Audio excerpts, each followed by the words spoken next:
The sharp crack of gunfire echoed across the barren landscape as Zoey Vargas pressed her back against the rocky outcrop, her tattered dress soaked with blood that wasn't entirely her own. Death Valley had never lived up to its name more than it did now, in the scorching summer of 1876. Her breathing came in ragged gasps as she clutched her wounded side, the bullet having grazed her ribs during the ambush that had separated her from the wagon train. The water in her canteen had dwindled to mere drops, and the merciless June sun beat down with unrelenting ferocity. "They can't be far," a gruff voice called out from the distance. "Find the girl and finish what we started." Zoey's heart hammered against her chest. The Blackwell Gang had attacked their wagon train 3 days ago, killing her parents and the other travelers before taking their valuables.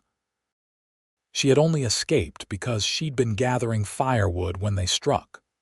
The gang had tracked her relentlessly across the Nevada desert, determined to leave no witnesses. She peered around the rock, her vision blurring from dehydration and exhaustion. The vast expanse of desert stretched before her, shimmering in the heat. Her legs trembled as she forced herself to stand. She had to keep moving. The town of Silverton was supposedly a day's ride away. Though on foot and injured, Zoey doubted she would make it. As she staggered forward, her boot caught on a rock, sending her tumbling down a steep slope. She bit her lip to stifle a scream as she rolled, finally coming to a stop in a cloud of dust. Pain lanced through her side, and for a moment, blackness threatened to engulf her. "There she is," a voice shouted, followed by another gunshot that sent dirt spraying near her head. With the last of her strength, Zoey crawled toward a narrow crevice in the rocks. It was barely large enough for her to squeeze through, but it was her only chance. Sharp edges cut into her palms as she pulled herself inside, the cool darkness a stark contrast to the blazing heat outside. The sounds of pursuit grew louder, then gradually faded. Whether they'd given up or simply lost her trail, she couldn't tell. Zoey slumped against the cool stone wall, her body trembling from shock and blood loss. She was going to die here, alone in this God-forsaken place, her body never to be found. Time passed in a haze of pain and thirst. The sun moved across the sky, shadows shifting within her rocky shelter. Zoey drifted in and out of consciousness, memories of her parents and their dreams of a new life in California flashing before her eyes. When she heard the soft footfalls outside her hiding place, Zoey was certain she was hallucinating. The scrape of boots on stone seemed distant, unreal. "Hello." A deep voice called out. "Anyone in there?" Zoey remained silent, fear paralyzing her. It could be one of the gang members waiting to draw her out. "I saw blood on the rocks," the voice continued. "If you're hurt, I can help. I'm not looking for trouble." Desperation finally overcame caution. "Here," she croaked, her voice barely audible even to her own ears. There was a moment of silence, then a shadow fell across the entrance to her hiding place. A man crouched down, his features obscured by the bright light behind him. All she could make out was the silhouette of a wide-brimmed hat. "Can you move?" he asked. "I need to get you out of there." "They'll kill me," Zoey whispered. "Who will?" "The Blackwell Gang. They killed everyone. My parents, the others." The man was quiet for a moment. "The Blackwell Gang is 15 miles east of here. I passed their camp this morning. They won't find you now." Hope flickered within Zoey, but doubt quickly extinguished it. "How do I know you're not one of them?" "You don't," he replied honestly. "But you'll die in there without water, and that bullet wound needs tending. So you can take your chances with me or with the desert." Zoey closed her eyes, weighing her options. Death was certain if she stayed. With this stranger, there was at least a possibility of survival. "Help me," she finally said. Strong arms reached into the crevice, gentle despite their obvious strength. As he pulled her out into the light, Zoe got her first clear look at her rescuer. He was younger than she'd expected, perhaps no more than 30, with a weathered face that spoke of years under the harsh sun. His eyes, a startling shade of blue, assessed her with concern. "Name's Kyle O'Malley," he said, helping her to a flat rock. "I was tracking some Mustangs when I spotted signs of a struggle." "Zoey Vargas," she replied weakly. "They attacked our wagon train 3 days ago, I think." "I've been running ever since." Kyle nodded, uncorking his canteen. "Drink slow," he instructed, holding it to her lips. "Too much too fast will make you sick."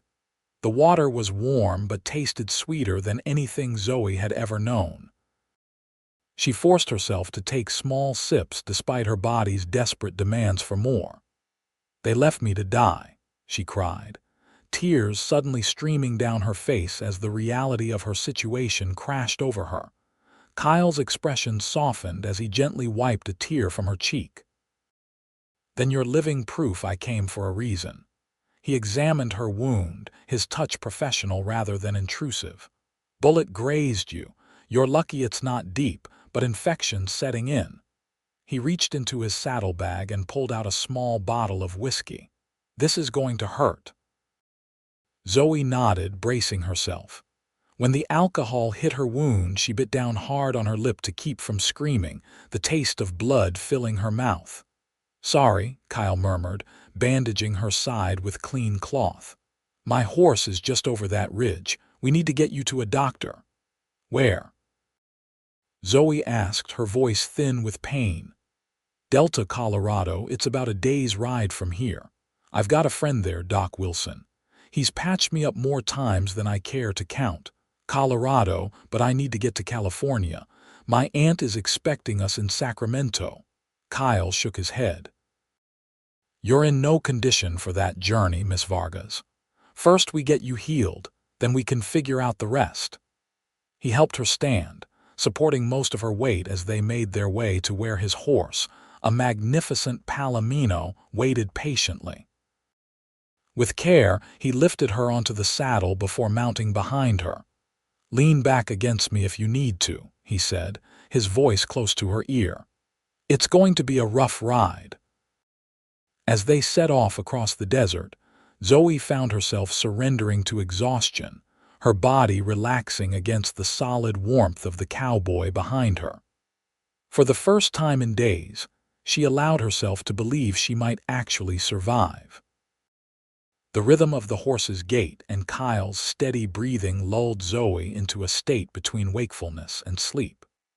Fragments of memory flashed before her, her mother's smile as they'd packed for the journey west, her father's confident declarations about the opportunities awaiting them in California. All of it gone now, destroyed by men whose faces she could barely remember, whose only motivation had been greed. "Why are you helping me?" she asked suddenly, her words slurred with fatigue. Kyle was silent for a moment. "My sister was 16 when bandits attacked our homestead. I was in town getting supplies. By the time I got back, it was too late for her." Zoe felt a pang of empathy cut through her pain. "I'm sorry. That was 12 years ago. I've been hunting men like the Blackwell Gang ever since."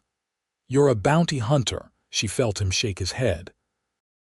"Just a man trying to make things right, in what small ways I can." They rode in silence after that, the landscape gradually changing as they headed northeast. The barren desert gave way to scrubland, then to rolling hills dotted with juniper and pine. As the sun began to set, Kyle guided his horse into a small canyon where a stream trickled between rocks. "We'll camp here for the night," he said, carefully helping Zoe dismount. The movement sent fresh waves of pain through her side, and she swayed on her feet. Kyle steadied her, his hands strong but gentle. "Easy now. Let's have another look at that wound." He led her to a flat rock beside the stream and helped her sit. The bandage was soaked through with blood and sweat. Kyle carefully peeled it away, his expression growing concerned. "It's worse than I thought," he said. The rides opened it up again. Zoey glanced down and immediately wished she hadn't. The flesh around the wound was angry and red, with tendrils of infection spreading outward. "Am I going to die?" she asked, her voice small. Kyle met her gaze, his blue eyes steady and sure. "Not while I'm here." He built a small fire, then heated his hunting knife in the flames. Zoey watched with growing apprehension as he pulled out a small leather kit containing various powders and dried herbs. "What are you doing?" "I learned a few things from the Ute people when I was younger," he explained. "I need to clean the wound properly, then make a poultice to draw out the infection." Zoey swallowed hard. "Will it hurt?" "Yes," he said simply, not trying to soften the truth. "But not as much as dying of blood poisoning." She nodded, steeling herself. "Then do what you must." Kyle handed her a thick piece of leather. "Bite down on this." The next few minutes were agony as Kyle carefully cut away the infected tissue with his heated knife, then cleansed the wound with a mixture of whiskey and some bitter-smelling liquid from his kit. Zoey bit down on the leather strap until she tasted blood, tears streaming silently down her face. Through it all, Kyle worked with steady hands and quiet determination. Once the wound was clean, he applied a paste of crushed herbs and bound it with fresh bandages. "The worst is over," he said, wiping his hands on a cloth. "This should help with the fever, too." Zoey realized she was shaking, her body drained from the ordeal. Kyle wrapped his blanket around her shoulders, then busied himself preparing a simple meal of jerky and hardtack soaked in coffee. "Thank you," she said when she could finally speak again. "I don't know how to repay you." Kyle shook his head. "No need for that. Just get better." They ate in companionable silence as darkness fell completely. The night was clear, stars appearing one by one in the vast expanse above them. Zoey found herself studying her rescuer in the flickering firelight. There was a quiet strength about him, a sense of purpose in every movement. His face was handsome in a rugged way, with lines at the corners of his eyes that spoke of both laughter and hardship. "How did you end up out here, tracking mustangs?" she asked, curious about this man who had saved her life. Kyle poked at the fire with a stick, sparks flying upward. "I was a cavalryman for a time after the war. When my enlistment ended, I couldn't stomach going back east. Too many ghosts." He shrugged. "Out here, a man can breathe, can make his own way. And the mustangs," a smile touched his lips. "I break horses for ranchers mostly, but the wild ones, there's something special about them. They remind me what freedom really looks like." Zoey thought about her own interrupted journey. "I was supposed to start a new life in California. My father was a school teacher in St. Louis, but he always dreamed of going west. When my mother's sister wrote about the opportunities in Sacramento, it seemed like a sign." Kyle's expression softened with sympathy. "What will you do now?" The question hung heavy in the air. Zoey hadn't allowed herself to think beyond survival. "I don't know," she admitted. "My aunt doesn't even know what happened. She's expecting a family of 3, Nada." Her voice broke. "Not an orphan with nothing to her name." "You have more than nothing," Kyle said firmly. "You have your life. That's where everything starts." His words, simple as they were, kindled something within her, a tiny flame of hope that perhaps all was not lost. They talked long into the night, Zoey sharing stories of her childhood in Missouri, Kyle speaking of his years roaming the frontier. There was an easiness between them that belied their brief acquaintance, as if they'd known each other far longer. When exhaustion finally claimed her, Zoey slept deeply for the first time since the attack, Kyle's steady presence keeping the nightmares at bay. Morning came with a golden light that filtered through the canyon walls.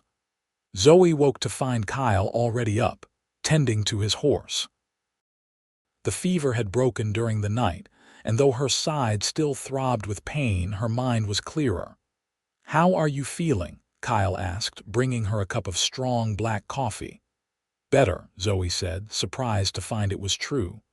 "Your Ute medicine seems to be working. Good. We should reach Delta by nightfall if we push on." He helped her to her feet, his hands lingering perhaps a moment longer than necessary. "Think you can ride?" Zoey nodded, determined not to be a burden. "Yes, I can manage." The day's journey was arduous but beautiful. They followed winding trails through aspen groves and across mountain meadows bursting with wildflowers. Kyle pointed out landmarks and shared stories of the territory, his deep voice a comforting presence at her back.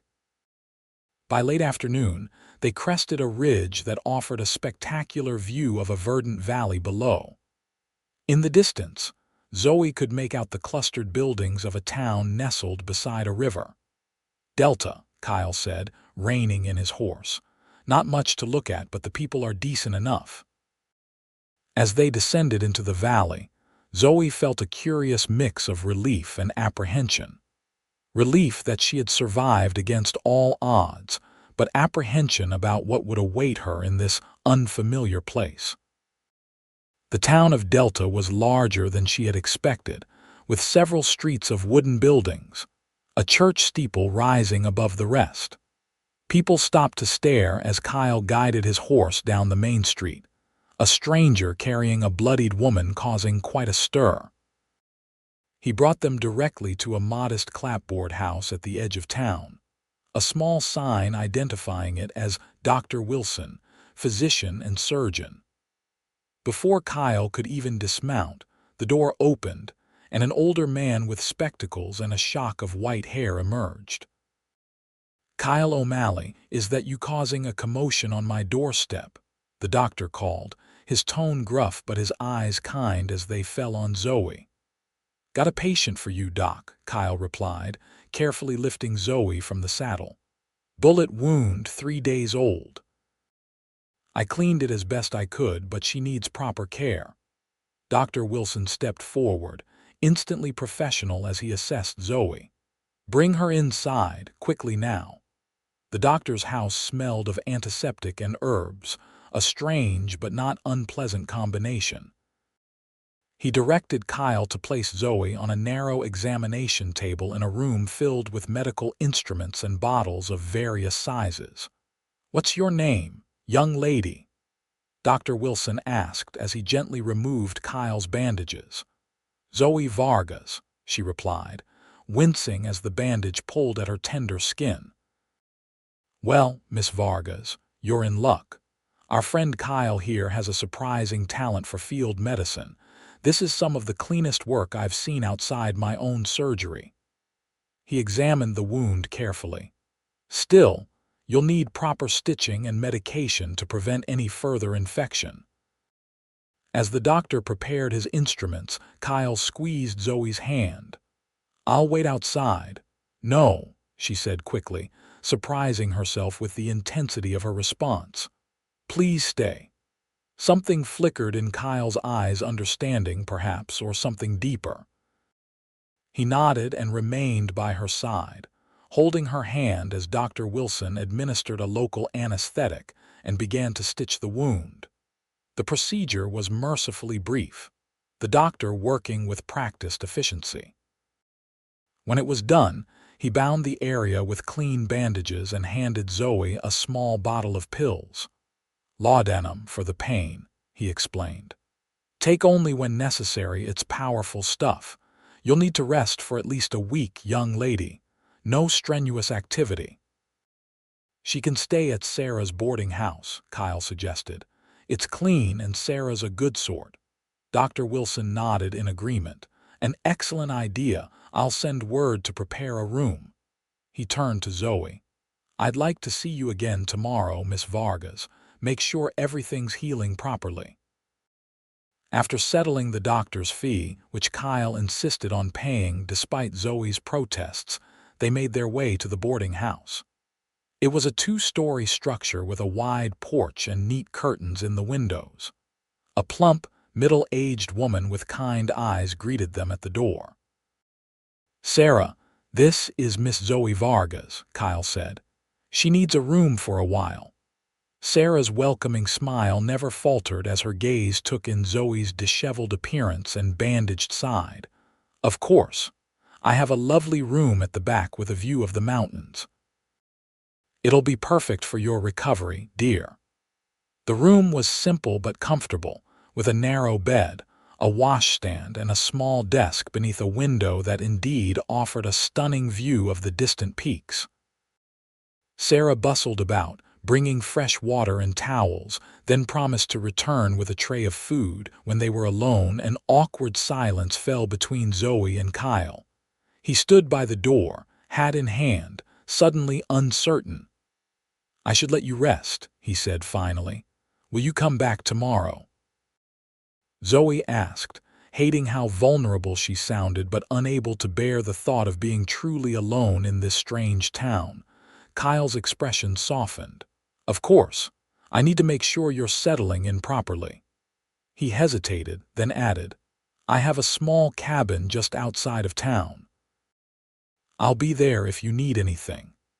After he left, Zoe sat on the edge of the bed, overwhelmed by the events of the past few days. She was alive against all odds in a town she'd never heard of before today. Her parents were gone, her future uncertain. Yet amid all the loss and confusion, there was Kyle, a stranger who had become her lifeline. Sarah returned with a tray of stew, fresh bread, and tea. She helped Zoe change into a borrowed nightgown, her motherly fussing a balm to Zoe's wounded spirit. "That Kyle O'Malley," Sarah said as she tucked Zoe into bed. "He's a good man. Keeps to himself mostly, but always ready to lend a hand when someone's in trouble. Half the women in town have set their caps for him, but he doesn't seem to notice." Zoe felt a curious flutter in her chest at these words. "He saved my life." Sarah patted her hand. "Rest now, dear. Things will look brighter in the morning." The next few days established a routine. Dr. Wilson visited each morning to check her wound, pronouncing himself satisfied with her progress. Sarah brought meals and kept her company for short periods, sharing gossip about the town and its inhabitants. And every afternoon, Kyle would appear, sometimes bringing small gifts, a book from the general store, wildflowers picked along the trail, once even a slice of apple pie from the hotel restaurant. They would talk for hours, Kyle sitting in the straight-backed chair by the window while Zoe rested in bed.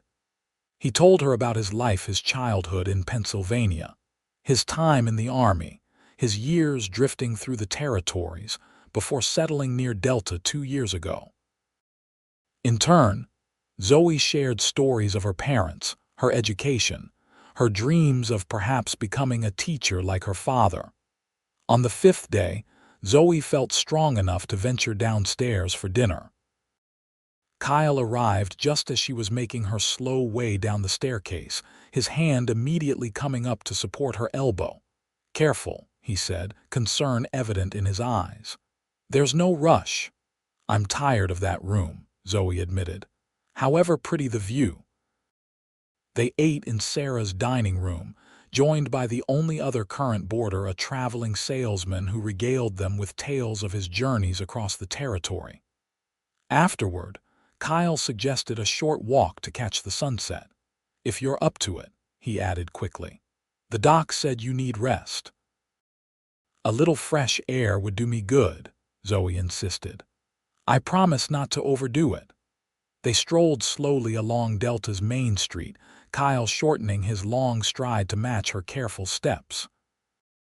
The town was winding down for the evening, shopkeepers closing up, a few men gathering on the porch of the saloon. Several people nodded greetings to Kyle, curious glances cast Zoe's way. "News travels fast in a small town," Kyle explained, noting her discomfort at the attention. "By now, everyone knows I brought in a wounded Eastern girl. They're just curious." They reached the edge of town as the sun began to set, painting the sky in spectacular shades of orange and pink. Kyle led Zoey to a bench overlooking the river, a thoughtful expression on his face. "I sent a telegram to your aunt in Sacramento," he said after they'd sat in comfortable silence for a few minutes. "Told her what happened and that you're safe in Delta for now." Zoey turned to him, surprised. "You did?" He nodded. "Figured she'd be worried when you didn't arrive as planned." The reply came this morning. "She wants you to join her as soon as you're well enough to travel. She'll arrange for funds to be sent for your passage." Relief flooded Zoey at the knowledge that she wasn't entirely alone in the world, that someone was waiting for her. Yet there was also a strange sense of disappointment that caught her off guard. That's good," she said, her voice not quite steady. "Thank you for thinking of it." Kyle studied her face, his blue eyes searching. "Is California still where you want to go?" The question hung between them, weighted with unspoken possibilities. Zoey looked out at the river, its waters gleaming gold in the fading light. "I don't know," she admitted. "Everything's happened so fast. A week ago I had my whole life planned out. Now." She shook her head, unable to finish the thought. Kyle's hand found hers, his calloused fingers warm against her skin. "You don't have to decide anything right now. Give yourself time to heal in all ways." Zoey looked down at their joined hands, then up at his face. In the golden light of sunset, she saw something in his expression that made her breath catch a tenderness, a longing that mirrored her own confusing feelings. "Kyle," she began, not sure what she wanted to say. The moment was broken by the sound of approaching hoofbeats. Kyle's hand tightened briefly around hers before he released it, standing as 3 riders approached. "Evening, Sheriff," he called, his posture relaxed but alert. The man in the lead, a weathered individual with a silver star pinned to his vest, nodded in greeting. "O'Malley. Heard you brought in a survivor from that wagon train massacre over in Nevada territory." Kyle inclined his head. "This is Miss Zoey Vargas. Zoey, this is Sheriff Tanner." The sheriff tipped his hat to Zoey. "Madam, sorry to hear about your trouble." His expression turned grim. "We got word today. Blackwell and his boys hit another wagon train near Elko. Army patrol caught up with them this time. There was a fight." Kyle's jaw tightened. "And 3 of the gang dead, including Blackwell himself. The rest scattered, armies hunting them down now." The sheriff glanced at Zoey. "Thought the lady might want to know the men responsible won't be hurting anyone else."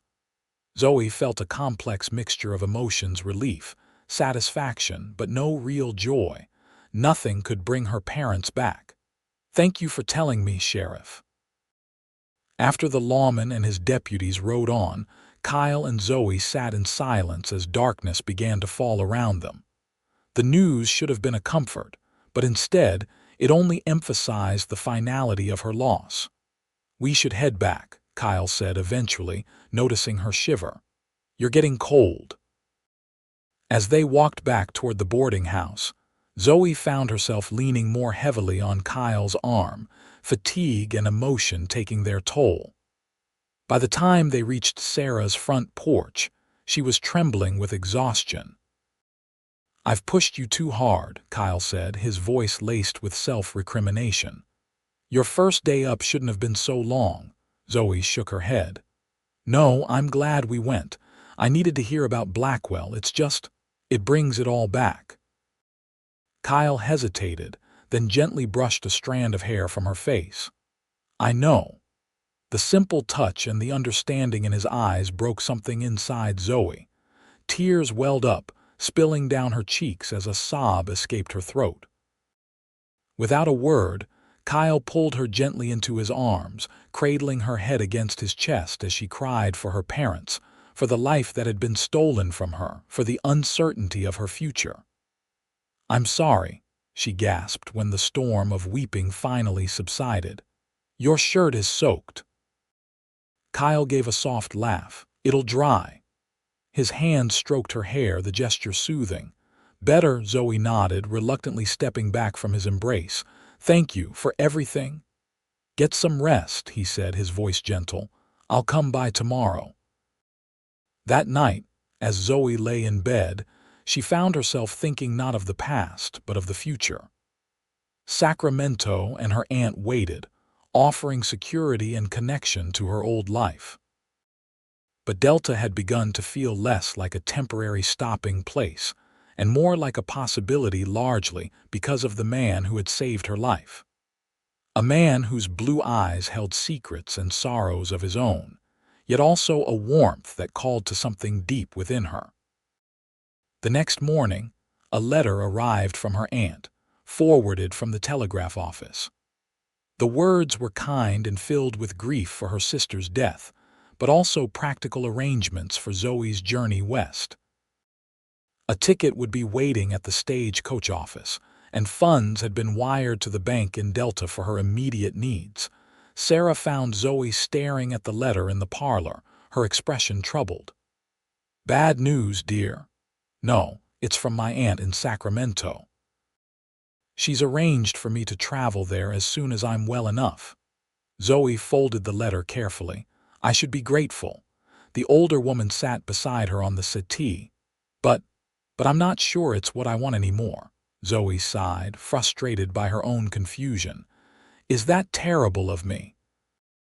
My parents died trying to get us to California. Shouldn't I honor their memory by completing the journey?" Sarah patted her hand. "Your parents wanted you to have a good life, child. That's what all parents want for their children, where that life happens." She shrugged. "That's less important than finding happiness and purpose. How do you know when you've found it?" "Oh, you know," Sarah said with a knowing smile. "The heart has a way of recognizing home even when the mind is still wondering." Later that afternoon, Dr.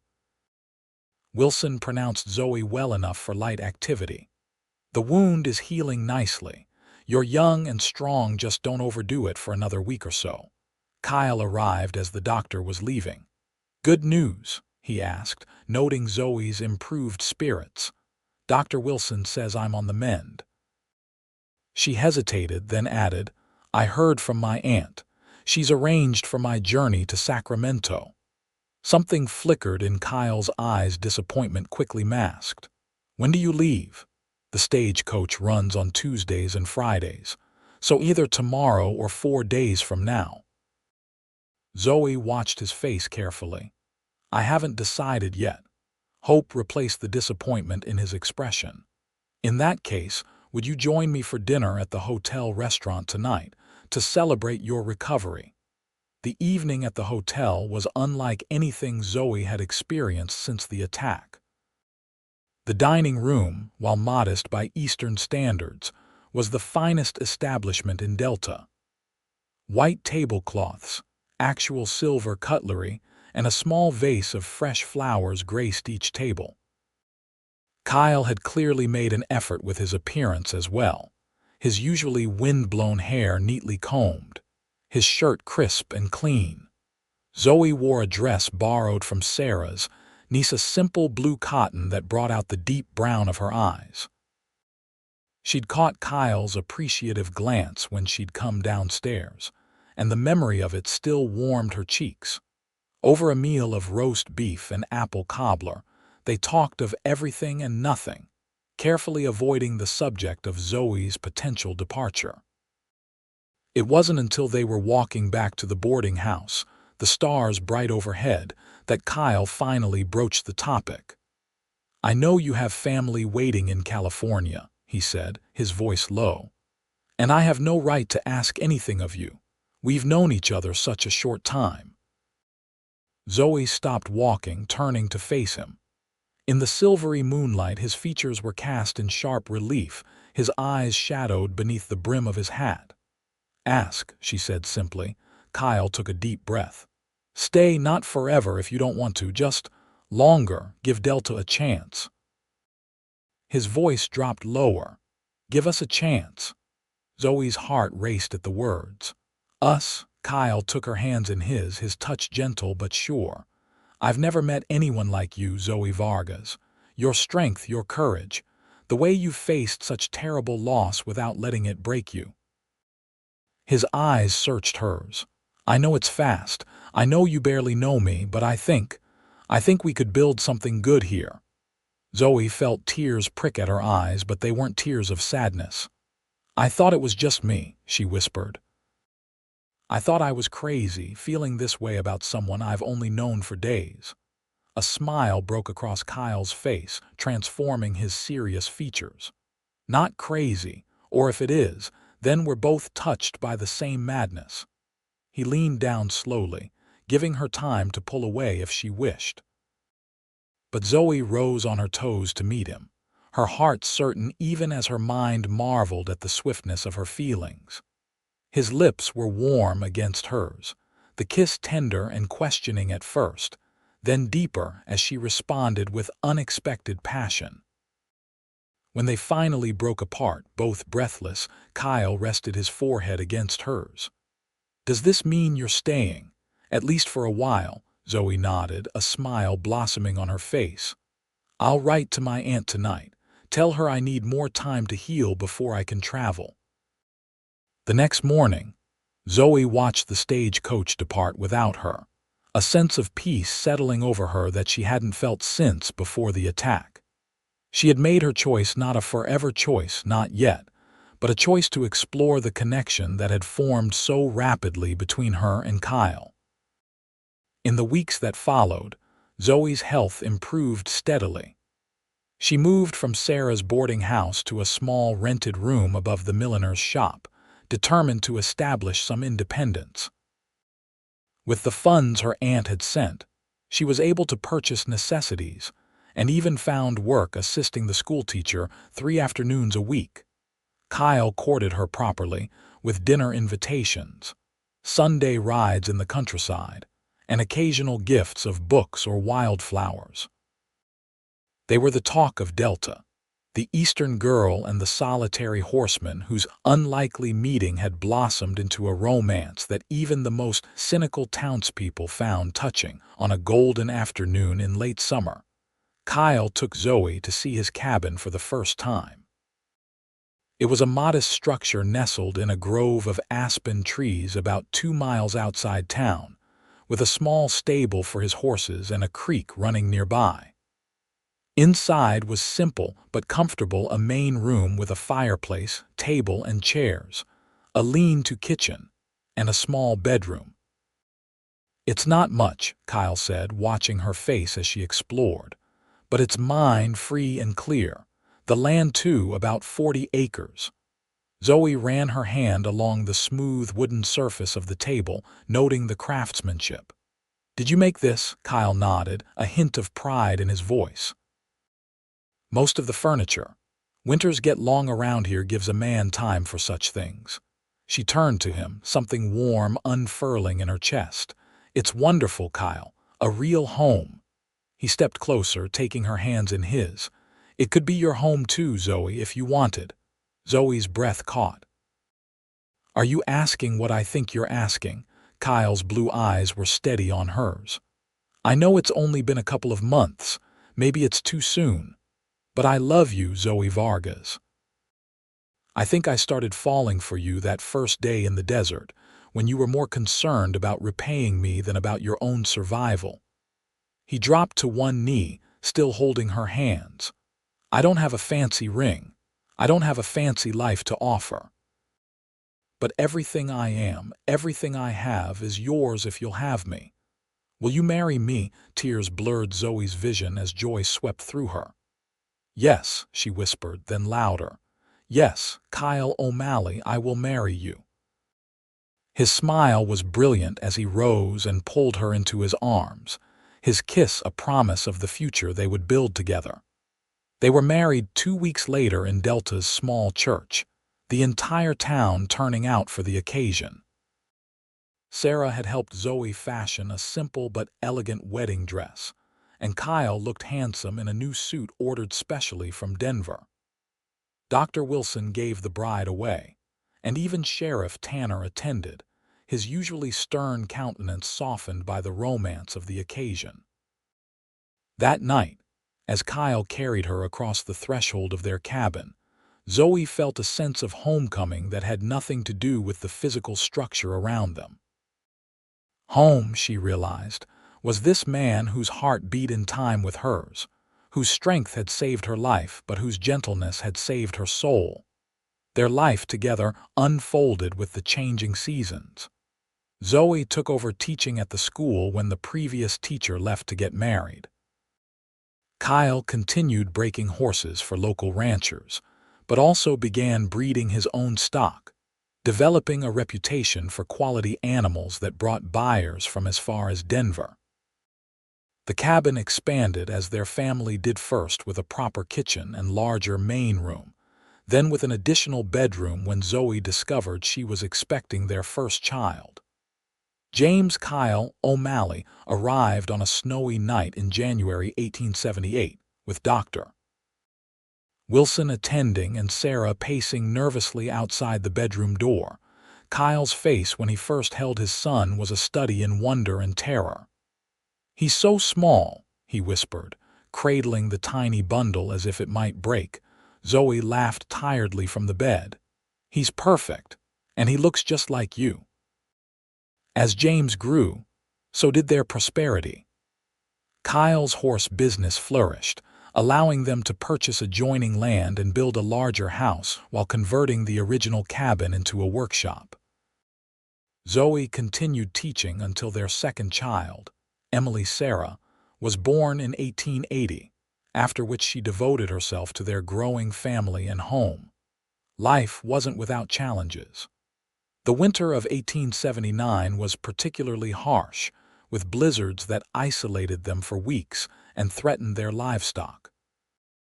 A dispute over water rights with a neighboring rancher led to tense moments that required Sheriff Tanner's intervention. And always, especially at night, there were moments when the memories of the attack would resurface in Zoey's dreams, leaving her shaking and tearful in Kyle's comforting arms. But the joy far outweighed the hardships. Watching their children grow, building a respected place in the community, and deepening the love that had sparked so unexpectedly between them, these were the cornerstones of a life neither had imagined possible on that fateful day in the desert. On their 5th wedding anniversary, Kyle surprised Zoey with a trip to Denver, their first real journey since she had arrived in Delta. Sarah agreed to watch the children, and they spent 3 glorious days exploring the city, attending the theater, and simply enjoying each other's uninterrupted company. On their final evening, over dinner in the hotel restaurant, Kyle reached across the table to take Zoey's hand. "Happy?" Zoey smiled, her heart full. "Completely.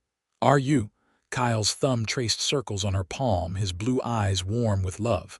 "More than I ever thought possible."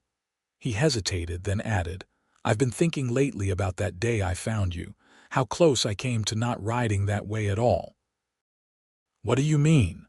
"I was tracking those Mustangs, but I nearly gave up that morning. The trail was old and a storm was threatening from the west." His expression grew thoughtful. "Something made me keep going east instead of turning back to Delta. Call it instinct, call it fate." "I call it providence," Zoey said softly. "You were meant to find me, Kyle O'Malley." He lifted her hand to his lips. "And you were meant to save me, though you didn't know it." "Save you? I was half dead when you found me." Kyle's expression was serious now. "Before you, I was just drifting through life, doing my job, keeping to myself, never letting anyone close." He squeezed her hand gently. "You gave me purpose, Zoey, a reason to build something lasting." Tears pricked at Zoey's eyes. "I love you," she whispered, the simple words containing a world of meaning. "And I love you, more every day." Their return to Delta was greeted with enthusiasm by their children, and a surprising announcement from Sarah. She was selling the boarding house and moving to Denver to live with her widowed sister. "I'm getting too old to be running up and down those stairs all day," she declared. "And besides, I want to be in a city again before I'm too decrepit to enjoy it." Life continued its steady rhythm in the years that followed. James started school, showing a quick mind and his father's love of the outdoors. Emily revealed a talent for music that led to the purchase of a piano for their parlor, an extravagance that Kyle insisted was necessary for their daughter's happiness. Their third child, Daniel William, was born in the summer of 1882, completing their family. In 1885, nearly a decade after Zoey had arrived in Delta, a letter came that changed the course of their lives once again. Zoey's aunt in Sacramento had passed away, leaving her substantial property and investments to her only living relative. The letter from the attorney suggested Zoey travel to California to settle the estate. "You should go," Kyle said after reading the letter. "Take James with you, he's old enough for such a journey. I'll stay here with Emily and Daniel." Zoey studied her husband's face. "You're sure?" "It might take weeks to settle everything." Kyle nodded, though she could see the reluctance in his eyes. "It's your inheritance, and besides, I think James would benefit from seeing more of the world than just Delta." The trip to Sacramento was bittersweet for Zoey. The city her parents had dreamed of reaching was vibrant and growing, full of opportunities they would never know. Her aunt's home was larger and more elegant than she had imagined, located in one of the city's finest neighborhoods. 9-year-old James was wide-eyed at the sights and sounds of the bustling city. "It's so big, Mama," he exclaimed as they rode in a carriage from the train station. "Bigger than Denver even." The process of settling the estate took longer than expected. Zoey found herself sorting through her aunt's possessions, meeting with bankers and lawyers, and making decisions about properties she hadn't even known existed. Throughout it all, she wrote daily letters to Kyle, describing everything she saw and experienced, and expressing her longing to be home with him and their younger children. When the final papers were signed and the estate settled, Zoey found herself with a substantial fortune. Her aunt had invested wisely in Sacramento's growth, and the proceeds from the sale of her properties and businesses amounted to more than Zoey could have imagined. On their last night in Sacramento, she sat on the veranda of her aunt's now her house, watching James chase fireflies in the garden. The decision she had been contemplating for days crystallized in her mind. The return journey to Colorado was filled with anticipation. Zoey had telegraphed Kyle with their arrival date, but hadn't shared her decision with him yet. That was something she wanted to do in person. When the stagecoach finally pulled into Delta, Kyle was waiting, Emily and Daniel at his side. The children's reunion was joyous, all three talking at once as they exchanged news and stories. But it was the look in Kyle's eyes as he finally got Zoey to himself that told her everything she needed to know. "I missed you," he said simply, pulling her into a tight embrace. "The house isn't a home without you in it." Later that evening, after the children were asleep, Zoey showed Kyle the papers she had brought back from Sacramento. "The estate was considerable," she explained. "More than I ever expected. I've deposited most of it in banks in Denver and Sacramento, but—" She handed him a specific document. "This is for you." Kyle read the paper, his expression changing from curiosity to shock. "Zoey, this is the deed to the Henderson Ranch, the big spread north of town." He looked up at her, bewildered. "You bought the Henderson place?" Zoey nodded, a smile playing at her lips. "Old man Henderson has wanted to move back east for years. When I telegraphed him with an offer, he accepted immediately." She took Kyle's hands in hers. "It's over 5,000 acres, Kyle, room for all the horses you could ever want to raise. There's a foreman's house that can serve until we decide whether to build new or expand it." Kyle shook his head in amazement. "But what about your teaching? What about our home here? I've loved teaching, but I'm ready for a new chapter, Zoe said. And this house will always be special to us, our first real home together. But the children are growing, and soon they'll need more space, more opportunities. Her voice softened. It's time to build something bigger, Kyle, for them, for us, for our future. He studied her face, his blue eyes serious. Are you sure this is what you want? It's not just because of the inheritance, Zoe laughed softly. The inheritance makes it possible, but it's not the reason. The reason is standing right in front of me. She touched his cheek gently. You once told me I gave you purpose. Well, you gave me life, Kyle O'Malley. Not just by saving me in that desert, but by showing me what it means to truly live, to love, to build something meaningful. Kyle pulled her into his arms, his kiss tender and full of promise. Then let's build it together. A legacy for our children, and maybe even their children someday. The move to the Henderson Ranch, soon renamed the Double O, marked the beginning of a new era for the O'Malley family. The property included not only excellent grazing land, but also access to water rights that had been a source of contention in the area.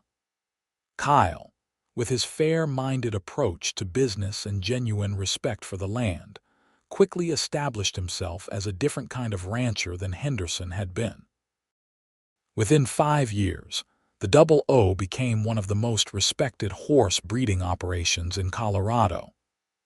Kyle's expertise, combined with Zoe's head for business, created a thriving enterprise that employed nearly a dozen men year-round. The original foreman's house had been expanded into a comfortable family home with room for guests, a library filled with books for the children's education, and a music room where Emily could practice her piano.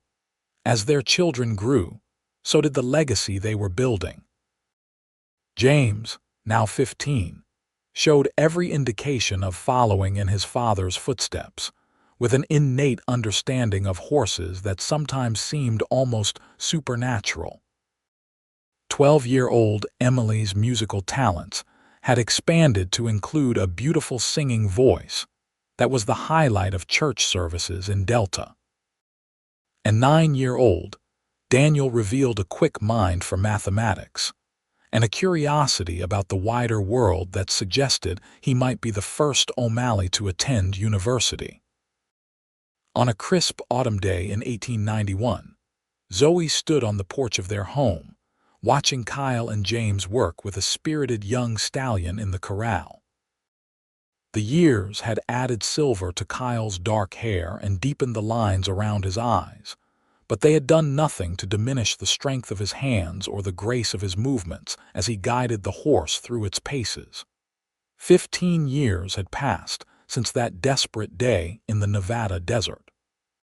15 years of love and growth, of challenges met and overcome together, of a life built on the foundation of an unexpected meeting that had changed everything.